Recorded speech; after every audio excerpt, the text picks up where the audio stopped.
একজন কমেন্ট করেছে, ও দিদি ভিডিও করে কী লাভ, আপনি ঠোঙা বানান, তাতে 10-এর মঙ্গল আপনারও মঙ্গল। কেন রে ভাই, আমি ভিডিও করি তোদের কি হয়? তোদের কিছু হয়? ভালো না লাগলে দেখো না, ভালো লাগলে দেখো, ভালো না লাগলে স্কিপ করে চলে যাও। তাই বলে কোনো মানুষকে বাজে কথা বলো না।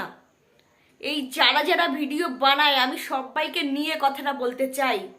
সবাই নিজের যোগ্যতায় ভিডিও বানায়, নিজের পরিবারের মানে নিজের পরিবারের সাপোর্টে ভিডিও বানায়। সব থেকে বড় সাপোর্ট হলো তার স্বামী, সেটা হলো আমার স্বামী আমাকে সাপোর্ট করে। তো আমি 10-এর কথা শুনবো না, শুনছি না, এটা একদম মাথায় রেখো। যে বলেছো না, খুব বাজে কথা বলেছো, ওই যারা যারা ভিডিও বানায় তাদের এই অন্তরে ব্যথা লাগে, আর কোথাও না। নিজে পারলে দেখাও না, আমরা পারি বলে আমরা দেখাচ্ছি। বাজে কমেন্ট করো না ভাই, বাজে কমেন্ট করো না, একদম বলে দিলাম।